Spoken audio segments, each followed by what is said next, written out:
Welcome to A Seat at the Bar, a weekly podcast series bringing you closer to the artists, choreographers, and team behind Skylar Campbell Dance Collective. I'm your host, Skylar Campbell. In today's episode, I'm joined by principal dancer with the New York City Ballet, Andrew Veyette. Andy and I got up early this morning. That's 7 a.m. early for our chat, and I feel like we could have geeked out for hours on end about ballet and the art form at large. His girlfriend, Ashley, had to use their Zoom account to teach a ballet class, so the closing to our chat got cut a little short. Among many things we did speak about, I do wish we had the chance to touch on his connection with my mentor and choreographer, David Allen. So I'm really looking forward to actually having him back on the podcast again for that. Until then, I hope you enjoy my conversation with Andrew Veyette.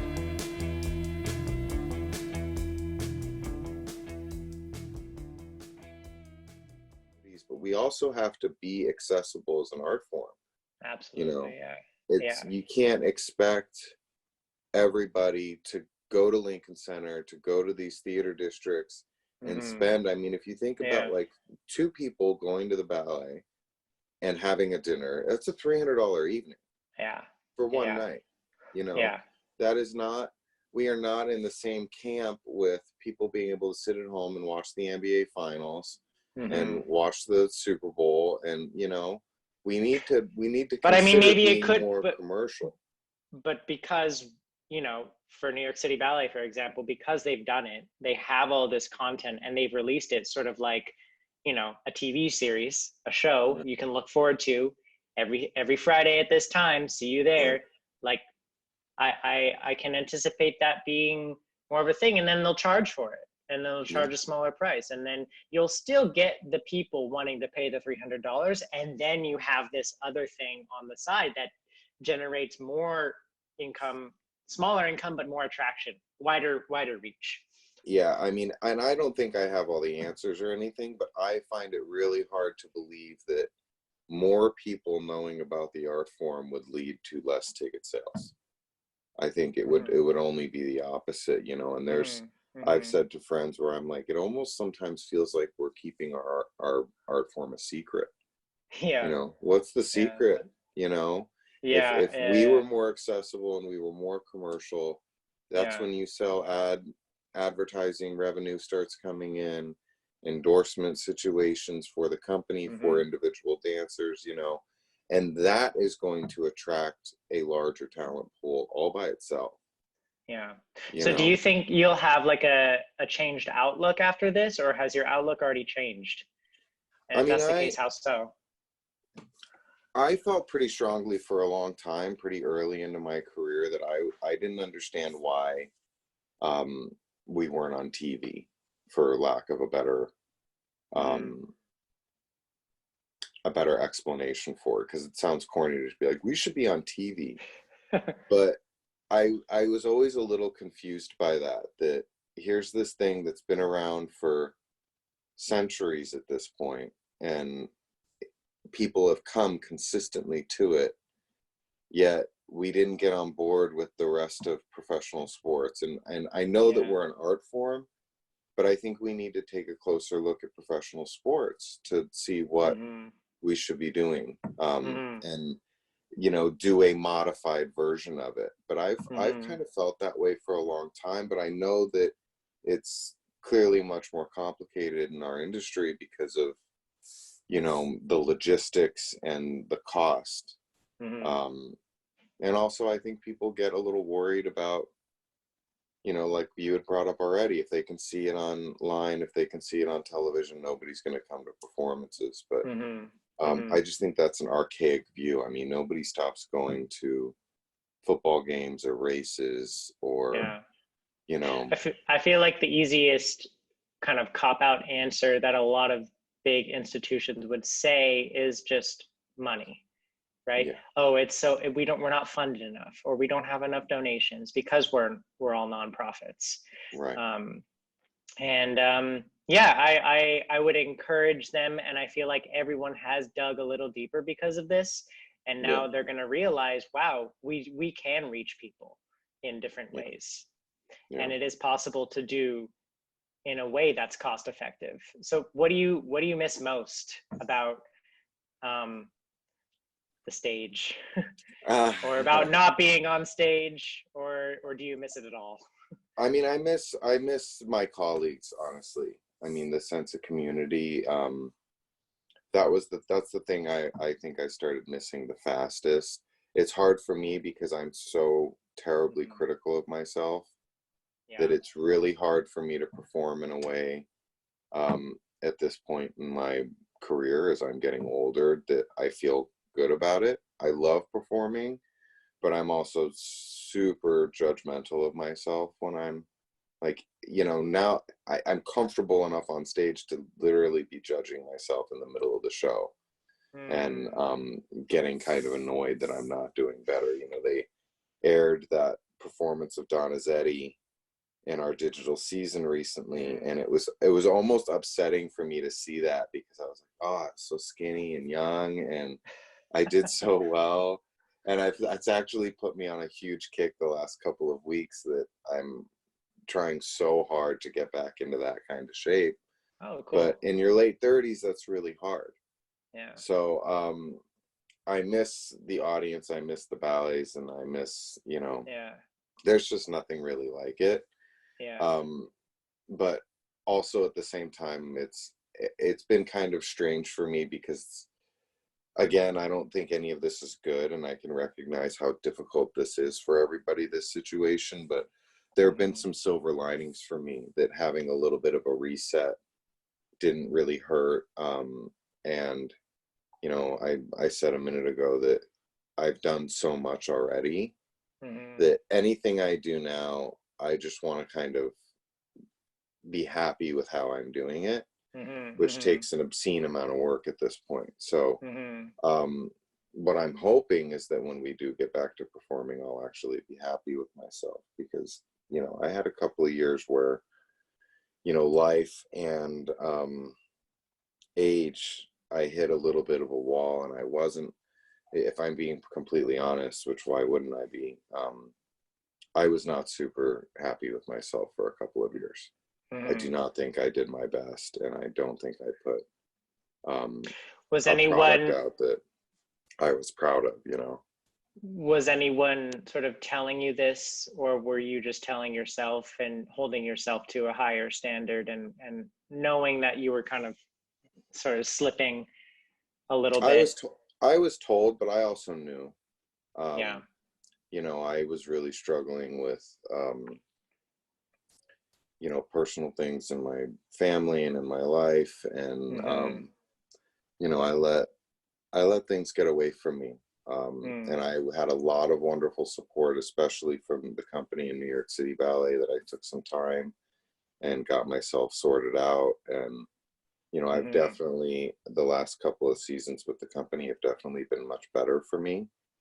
But I just have probably unrealistic expectations, maybe, for what I expect from myself at my age. But I basically expect myself to look the way I did in that Donizetti film all the time. Right.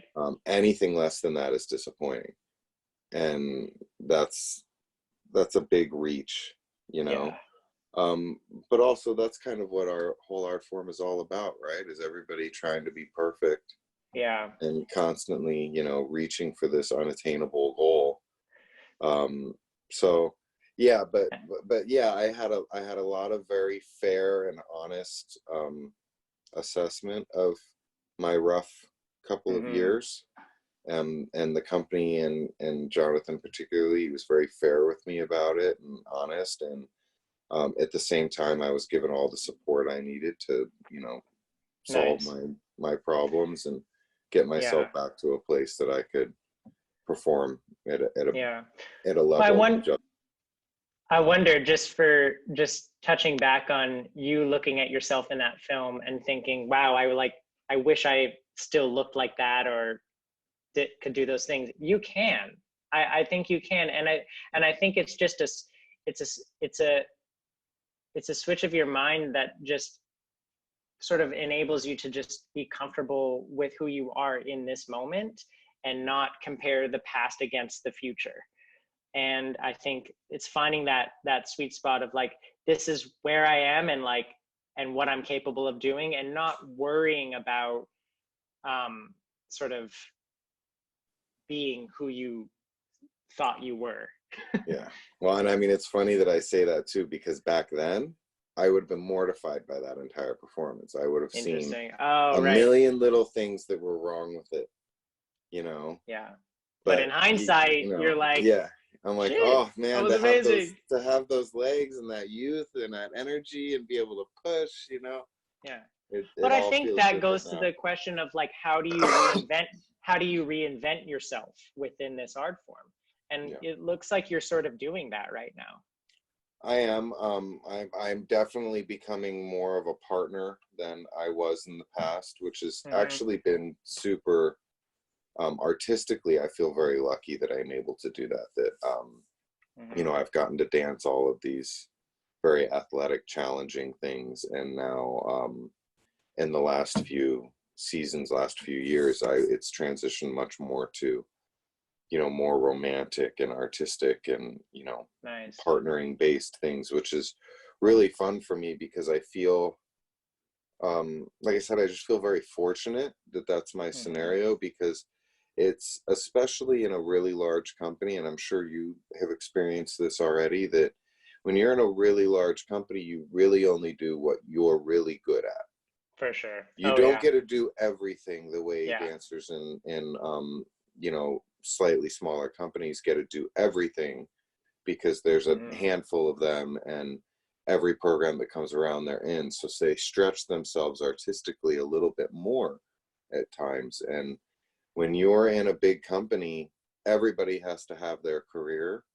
So people become very specialized. And for a very long time, you know, if you use like a tool analogy, it's like I was a hammer, you know, and every time something that was really hard, or a situation that was really kind of difficult came up, that was my job. You know, when other people got injured and I had to just pick up and do a lot of hard stuff in 1 week, you know, it was a lot of survival mode for me for many, many years.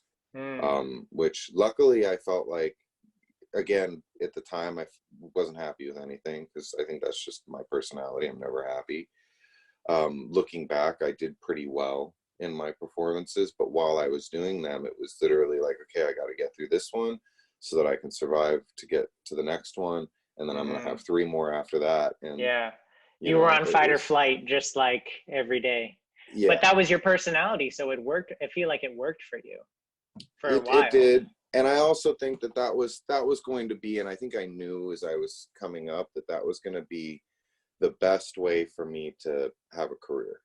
I don't believe that I am inherently gifted or make, you know, some sort of beautiful line. I don't have anything extreme about my dancing. I have no arabesque to speak of. You know, I have some pretty severe limitations. So I knew that the best way for me to make a career for myself was to be super consistent, you know, like Brett Favre kind of a deal, where you don't get injured. You never get injured. And when the chips are down, you're reliable. Man, I think young dancers need to hear this, Andy. Like, no joke. Like, I think we're really, really caught up on the aesthetic right now. And we need to understand that there are spots in companies for people like this. Yeah. And that they can make it, and that they can be happy and successful. So that's awesome to hear that. You sort of had that like realization early on, or did you sort of figure out like, oh, this is where I fit in like later into your career? Because you joined the company, how old were you? 18. I joined in 2000. Okay. So this is actually, I just finished like I guess this is my 20th year-ish in the company. Wow, congrats, man. That's thanks. Amazing. Yeah. Yeah, well, and that's funny. That was one of the funny things too. It's just like, again, like setting unrealistic goals the way we all like to. I've been talking with like family and friends recently that I'm like, if I could push 5 more years out, you know, how many men have done 25 years in the same company, you know? Yeah. Who knows if I will be able to make that. That probably sounds like a nightmare to my directors. Some like 43-year-old man who can't stand up anymore, trying to just push out another couple of years. No, but yeah, I mean, I think I realized when I was young that the one thing I had a little bit of was power and strength and a jump, but I knew that there was always the potential that that could change or that could go away. So I wanted to make sure that, and you know, I just felt like that was going to be how I made it happen for myself, but also to kind of add on to reasons to approach the job that way. I ended up doing a lot, you know, because I was around and because I was reliable. I mean, until I wasn't, but because I was reliable for so long, the scope of what I got to perform became huge too. You know, so I think you're right. I think there's a lot of focus on hitting these certain things, like getting your leg up, having feet, hitting turns, like the aesthetics. Which I'm not sort of undermining that or me neither. Sort of throwing that away, but you know, like you have to have all that stuff, of course. Right. Well, and you know, hopefully I was doing some of that as well. I mean, you know, you're not going to get there without some, you know. Exactly. But I did, you know, I just couldn't help but like kind of look around at like the people that I was going to be sharing rep with and in competition with. It was like Joaquin Deleuze, and the guys ahead of me were Damien and Nikolai and Peter Boll, and then Gonzalo Garcia came later. And it was like, I just looked at these guys and I was like, the only chance I have is to not get broken. You know, I can do the best I can to dance as well as they do, but in reality, I'm going to need to be able to partner, and I'm going to need to not get injured, so that I have my opportunities when they present themselves. And I think that's a big part of it too. Is we talk. I think people talk pretty often about be ready when your opportunity comes along, but and that can happen. And I think some dancers, young dancers, can get demoralized because they'll be ready, an opportunity will come along, they'll do really great, and then maybe nothing happens from that. And it can kind of shut you down. And the real trick is to be ready every time and do it repeatedly, you know, that every time they need somebody, you're there and you're ready to go. And that's how you put yourself in this, like, it's undeniable kind of a position. Because I truly look at my career and I go, wow, I was so lucky, because I don't think I was talented enough to have achieved what I achieved. And the only explanation I can think of is consistency. I'm totally agree with that. The fact of being consistent and reliable are really, it's half the battle right there. Because it determines your readiness and if it determines that chance that you'll be able to be seen. I want to touch back on why you first began dancing and what attracted you to ballet, and what was it about New York City Ballet that sort of sparked your interest? If not them, maybe another company was on your horizons before them, or it was just like from the moment you started, you knew that you wanted to be there? So I was around 10, I think, something like that. I had an older brother who had started dancing a year ahead of me, my brother Francis, who was a principal with Pennsylvania Ballet for a number of years. And he was dancing, and I was actually doing gymnastics. My father was a coach for a time. And I just went one day to pick up with my mom to pick up my brother from dance class, and I was watching class for a while, and it just looked super appealing. And it was funny, there was like, I think part of it had started because I saw like one of the girls at gymnastics do like a tour jeté or something in her floor routine. And I started just like throwing tour jetés all over the place. Like, I just became like a step I really liked. Nice. It's not my favorite step anymore, I'll tell you that. But it was just like, it was I think it was like one of the first steps that I was like, oh, that's cool. Yeah. So then I started dancing after that, and then we had another brother, my brother Michael, who started dancing a year after I did. So at one point there were 3 of us that were all Wow. dancing and training together, and lots of trips from Central California down to Southern California and all of that stuff. So that was kind of how it started. And then you know how it is, like if you start dancing, you either love it or you don't, and you're either good at it or you're not. And it seemed to click with me pretty quickly. Yeah. And then in 1993, I saw the Balanchine Celebration broadcasts, which, not to beat a dead horse or anything, but again, I would have never known about New York City Ballet had it not been televised. So there it goes. There it is again to me, like the importance I feel of being accessible, having the art form be accessible. Because up until then, all of the videos that I had seen were of the Kirov or the Bolshoi or something that I could rent from, the local library. And then other than that, it was tapes of Baryshnikov and ABT, so I had always kind of, it was always like ABT, ABT, ABT until Balanchine Celebration. Then it was like, oh, I want to dance there for sure. Things like Union Jack and Stars and Stripes and Agon and those ballets that I was just like, these are incredible. Western Symphony. And I used to go into the studio when I was like, 11 and 12 years old. My ballet teacher at the local small school that I was going to would give us the keys, and I'd go in with the videotape and I would teach myself all these ballets. So that was kind of the moment where I decided I really wanted to go there.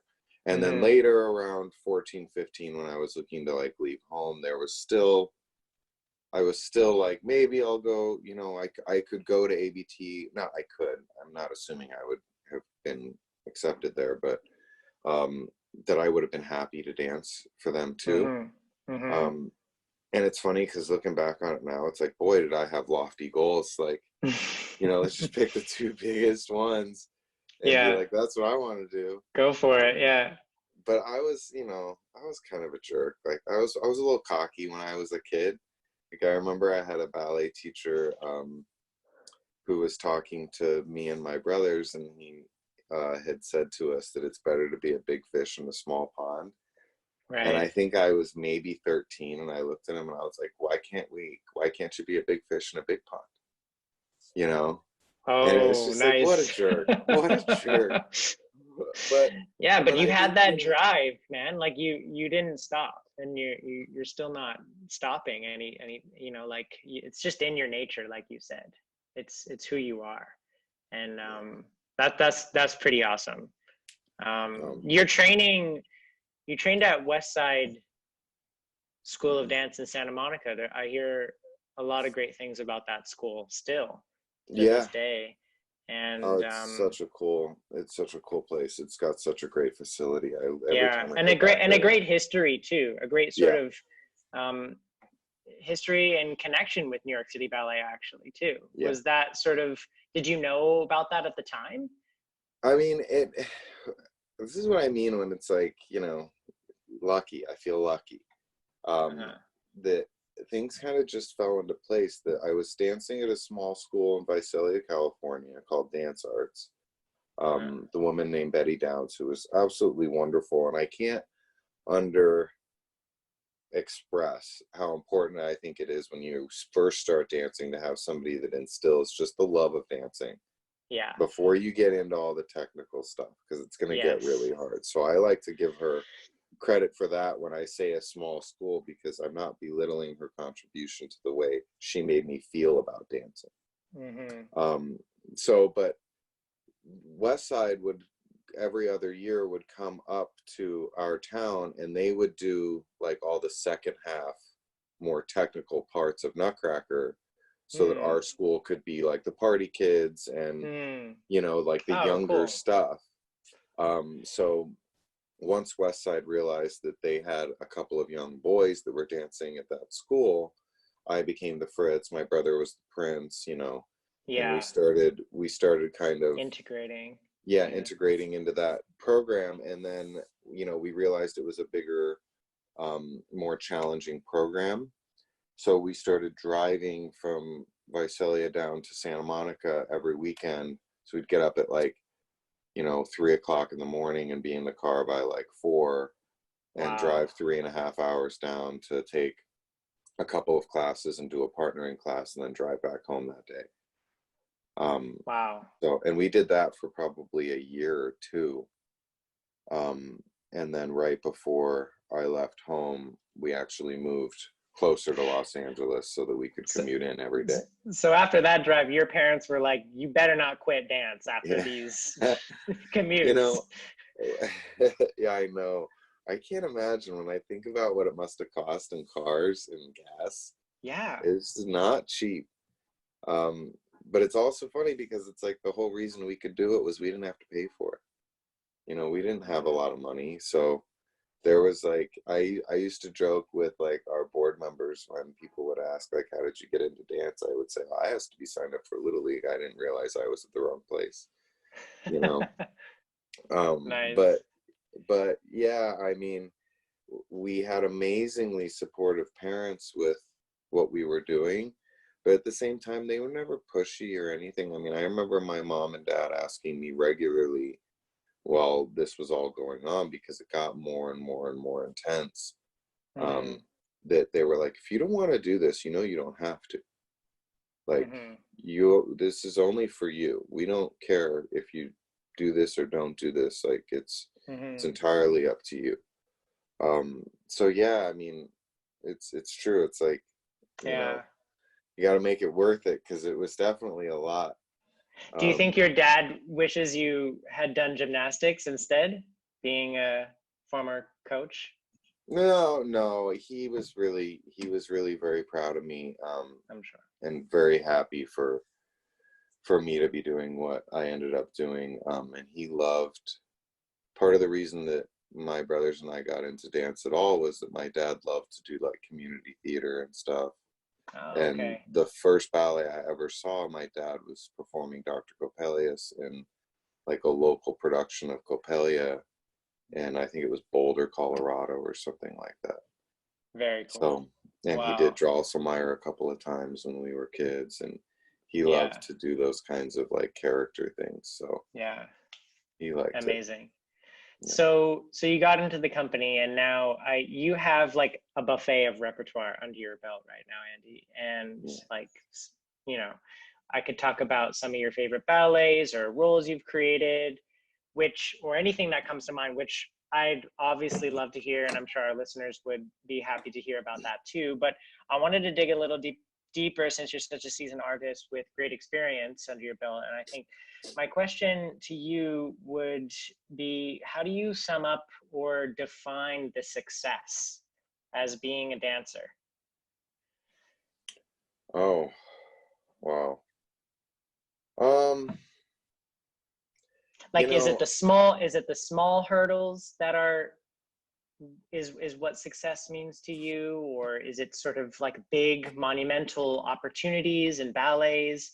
Like, you know, I'm not sure. For me, it's just like knowing that you've given it all, and to just truly honor the process. Like that's where I'm looking. That's the sort of lens that I'm looking at it through, and everything along the way, all the really amazing moments, and, you know, great opportunities, and, you know, appreciation for the luck of things, as you mentioned, are just sort of the icing on the cake.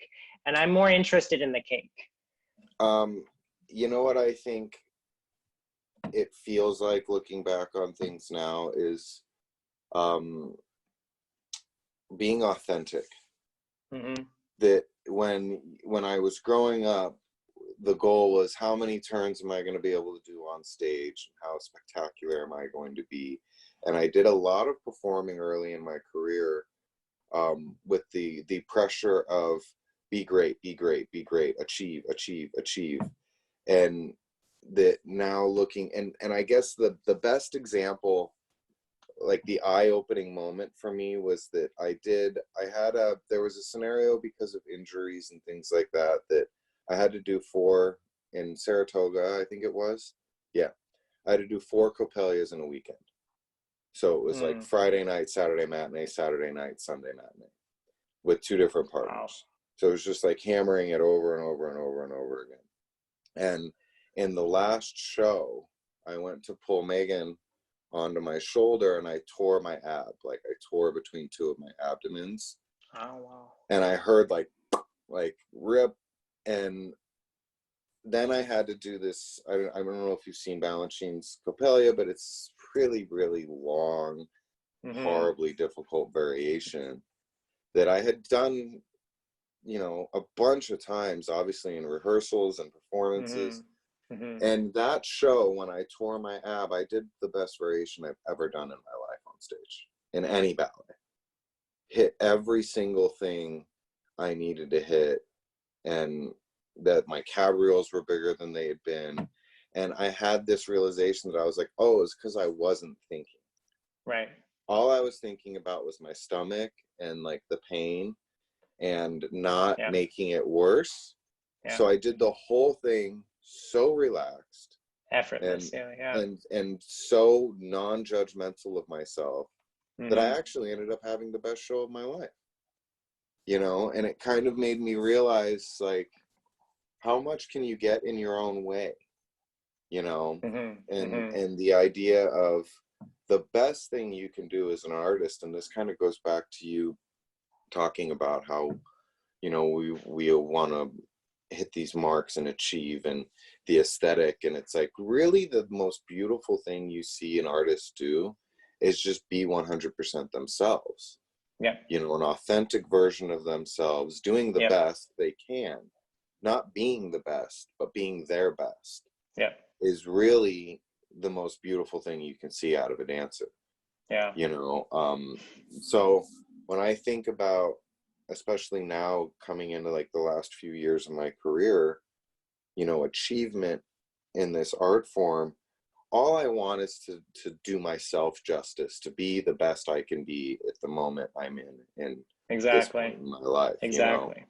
And I'm doing the best I can because I know the standards that I would like to have for myself, to put the work in, to have, you know, an access to my best. You know, you have to do the work to have access to it.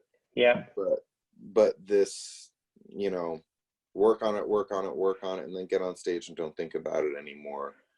That's the real achievement. You know, that's when I've done my best. It was when I thought the least about it. Yeah. You know. Yeah. Well, sense, no, it makes perfect sense. Like knowing that you've put in the work to then just let it happen and have enough confidence in yourself that it will happen. And even if it doesn't, and I think this is where people sort of get scared, like, oh my gosh, what if something starts going wrong and I'm like overthinking it and I'm like trying to fix it. And that's where I think maturity and experience comes into play, because you have the right tools in your toolkit to be able to think on the fly, or to be able to like fix something in the moment.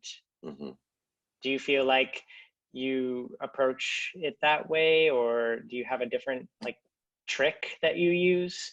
I know that does come with time and experience, I think. Like, I know when to change something. I have like a like, do you make a split second decision in that moment? You're like, okay, I'm not going to do this because this, I'll tell you, if you ever see a video of me doing a double tour out of Alcigons, it's because I screwed up. It was a mistake. It's 100% a mistake. I am never going into a pull-in with the intention of doing a double tour out of it. And that's always been my bailout, because this is all about stubbornness and ego. But that, like, if I'm not doing a good pull-in, I don't want that to be the last thing people see. But it's purely stubbornness. I didn't want to finish something that I had worked so hard on. And you're always so tired when you get to that point in something too. But I just didn't, I never want to finish on a low note. So Yeah. even if it was risky, and a lot of times it was super risky and I couldn't see it all, and I was just like, it was a hope and a prayer that I would not end up on my face. But I was just like, you know, and that's the thing. And that, you know, there were a couple of years ago, I was doing Coppelia again, and I was not in the best shape, and I was older and my legs weren't there. And I knew I had to change the double tours. You're supposed to do double tour second, fifth changement, double tour second, fifth changement. And I ended up doing a sandwich of that and like beat second, beat fifth, beat second, because I got to that point and the first set felt rough, and I was like, I'm not gonna make this if I try to be stubborn and push through. And I was super pissed at myself for doing that. I was not happy at all with taking the bailout, but all of the ballet masters and everybody was like, no, see, that's why we're glad you were the one out there. It was a strange tempo. I was, like I said, you know, owning up to my own. They knew you were going to be able to. I was not in the shape I should have been in for that ballet. But they said, we all knew that you were going to make the right decision when we saw that first like couple double tours, and we were like, ooh, that's not looking good so far. And he's got 3 more sets, you know, so, and again, I'm not proud of the fact that I did that, but at least there was the experience of knowing when to make a change, you know, when to not let the audience know that you're not making it, you know. I remember you saying that you were like, you're in between shows and you're like, I got to go get on the bike and like get my cardio up for this next role I'm doing. So it seems like cross training and fitness is a big part of your life, or was that just a one-off thing that you just...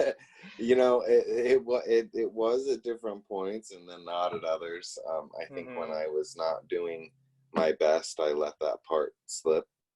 I've been a huge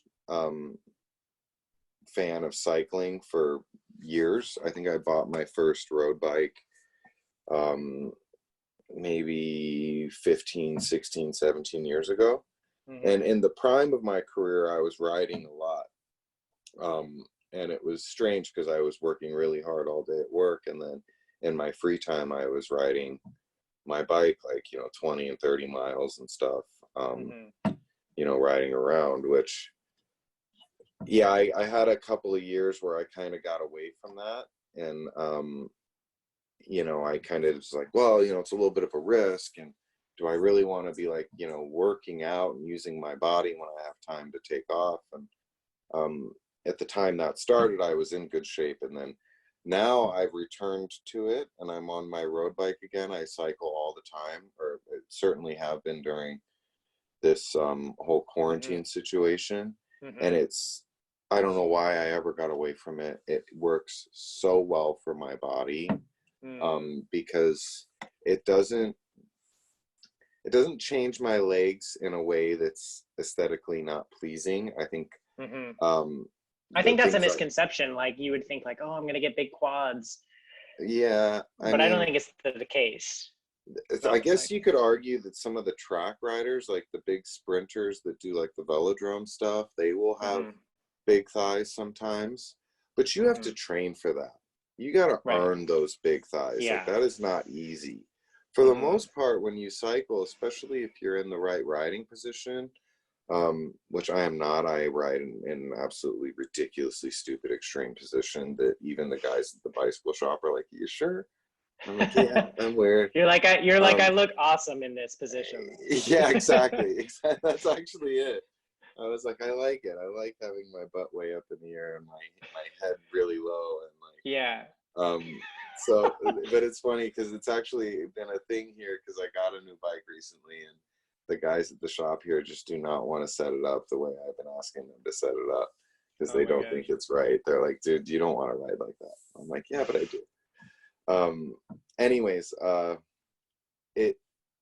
all it does is you burn so many calories, you lose so much weight, and your legs, for us as dancers, it gives you such just unreasonably large amount of you know, strength, stamina Yeah. right where you need it. Yeah. You know, as long as I've been cycling, doing like a ballet bar is like nothing, jumping all day is nothing, like you can just keep going. So, you know, in the last, I took like, I would say probably a month, maybe a little more off the beginning of this quarantine, because as soon as this whole thing started, I was like, we're not performing anytime soon. And for me, 20 years into a career, I was like, I've punished my body enough. I'm going to take a break, a real step away, and a reset, and then I'm going to start pushing again. And a couple of weeks ago, I started giving myself class and taking classes on Zoom again. And my girlfriend Ashley and I have been lucky enough out here in Arizona to have access to a studio, which is like, it's like gold right now. I know. It's such a hard thing to be dancing in your living room for so long. Yeah. And then on top of that, I'm riding at least, I would say I do at least 20 miles a day, maybe 15, like if I'm like just squeezing one in. Wow. But for the most part, I try to get out and do at least like, you know, 25, 30, sometimes 40 miles a day on the bike. Mostly flat around where you're at right now? There's some little climbs. I wouldn't say it's mountainous. And the other thing too is it's desert. I'm in North Phoenix. So there's some climbing, but I would have to drive to a mountain to go climb a mountain. And I haven't been meaning to do that, but you know, things have just been kind of busy, weirdly. Of course, yeah. But there's a little bit of climbing here. I would like to like get myself to a place where I can push myself a little bit more and try to, you know, summit a mountain, but that'd be nice. I've been actually taking up running, which has been really unusual for me because I hate running. I absolutely hate it. I've always hated it. Yeah, and now here I am doing it.